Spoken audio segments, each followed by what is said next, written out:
welcome back. So we have to do this warm-up, a couple reminders. Do y'all see these two assignments up here? These were from the week before spring break. They are part of this 9 weeks. So you got to make sure you turn those in. They're going to go in the gradebook soon. Also, we took a test before spring break, and that's going to go into this 9 weeks. So before I put it in the gradebook, today I'll let you do corrections on that if you need to. But that's priority today. And then y'all remember yesterday's notes, factoring by hand, lots of steps, right? I'm going to give you a practice on that today. But I want everyone to lock in, zone in up here, because it's a bunch of steps. You've got to know how to do this, okay? If you weren't here, you're learning right now, right?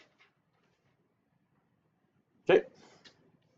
So, other reminder, tomorrow, tutoring after school, Star Tutoring, you should come. We're going to have free snacks. If you need hours, you get hours. And we're not just going to do mastery prep. We're going to also do some games and stuff. So come on out, please. Quiz next Wednesday. Let's do this. Ready? When you are factoring by hand, your first step, remember I said it's the coolest step because it's AC. AC is cool, right? So what is AC? What does that mean? Well, first of all, there's 3 numbers here, right? There's the first number, second number, third number, right? This is A, B, and C. But hold up, there's no B number, right? So what number goes there for B if there's no number? 1. Y'all remember this right here? If there's no number in front, there's a 1. So what I need to figure out is AC, A times C. So my first number A is 2. My last number C is not just 6, it's -6. So 2 times -6 is what?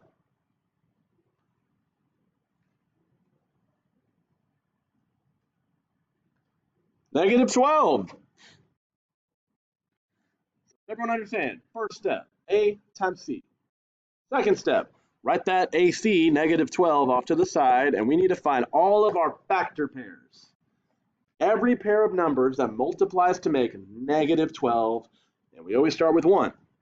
1 times that number, -12, gives you -12. That's kind of always a gimme. Cool? And then change the signs. So +1, -12. It could also be -1, +12. Cool? Step 2. Oh, wait, let's finish off this pair. So after 1 comes 2, obviously, right? Does 2 go into -12? Is -12 divided by 2 a whole number? And the answer is yes, right? 2 times what gives you -12?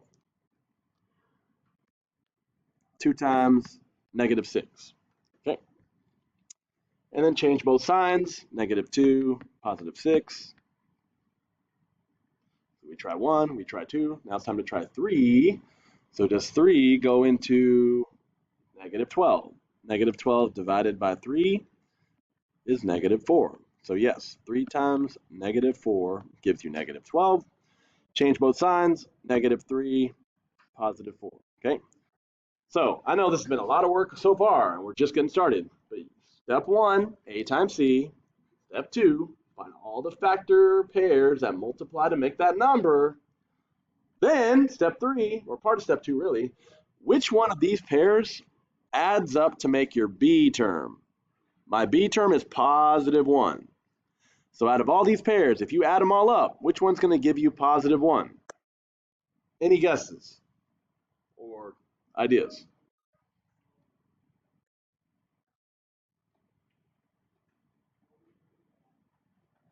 Let's add them up. 1 plus -12 is -11. -1 plus 12, that's +11.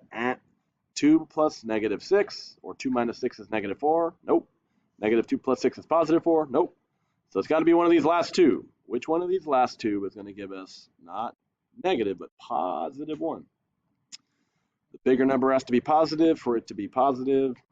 It's got to be -3 and +4. That added up will give you a +1, right?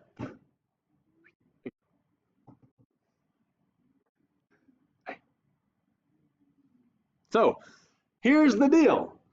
we have figured out which pair adds up to make the b term, so we're going to rewrite this quadratic.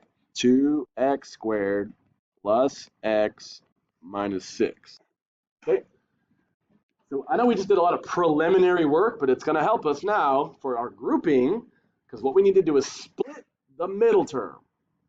The middle term right now is just regular old x, or 1x, but we are going to split it into 2 terms. And the 2 terms are what we circled over here.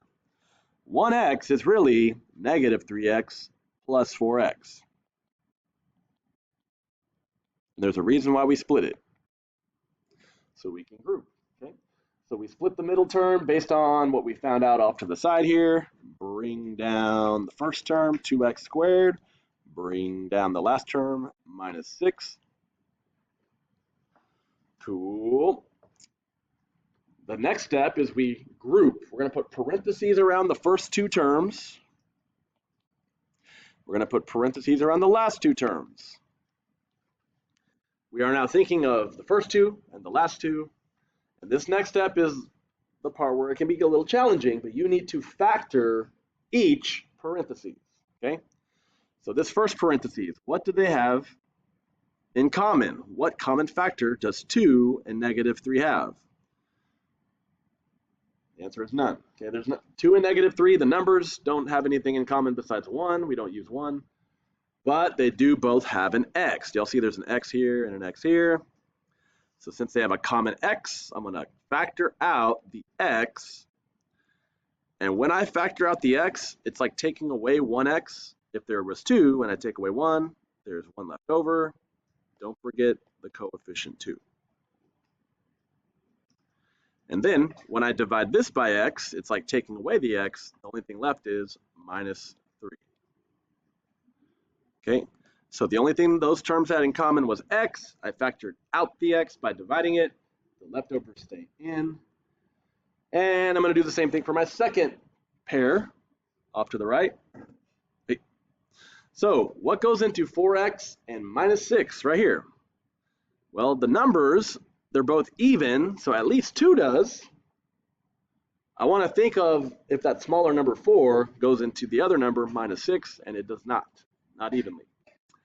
So it's just going to be dividing by 2, a positive 2. So plus 2. And divide each of these terms by 2. They do not have an x in common. So 4x divided by 2, 4 divided by 2 is 2 with the x. Negative 6 divided by 2 is negative 3.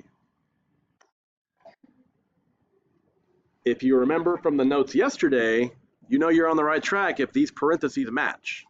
2x minus 3 and 2x minus 3. We're good. We're doing good so far. Okay. Okay. Next step. Since those match, you're going to bring down those matching parentheses. That's going to be one of your final factors. And then these coefficients, x and plus 2, that's going to come down and be your other factor. X is the first term, plus 2 is the second term. Cool. We have successfully done step 1, factor the quadratic. Okay. So we factored. Cha-ching. I know it's a lot of steps. It bums me out too, but we got to be able to do it. Then we got to solve. Second step. So solving, the word solve means like a solution, and the solution is same as a x-intercept, root, and the word 0 means solution. So 0 means you set it equal to 0. Okay, we did this on 4 examples yesterday, right? So take each of those parentheses and set it equal sign equal to 0. So this first one, x plus 2, is going to equal 0.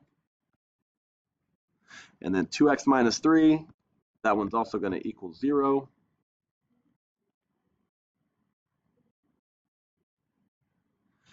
And your last step, or steps, is to solve these, okay? To solve x plus 2 equals 0, I get rid of the loner plus 2, subtracting 2 on both sides. 0 minus 2 is negative 2.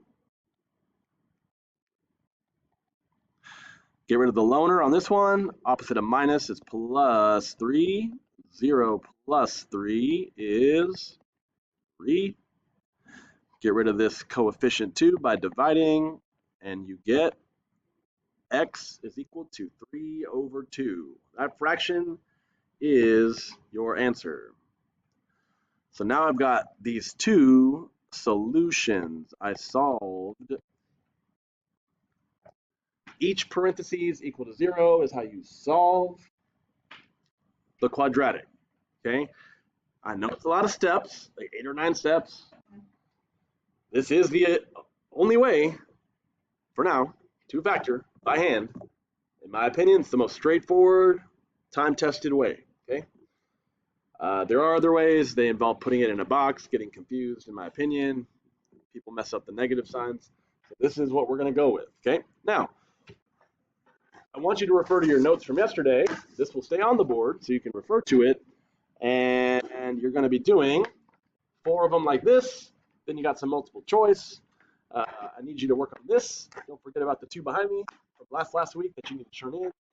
And if I give you test corrections, you need to prioritize that today, and you cannot leave with them. They need to be turned in. You do them on your own without a phone. Okay, here we go.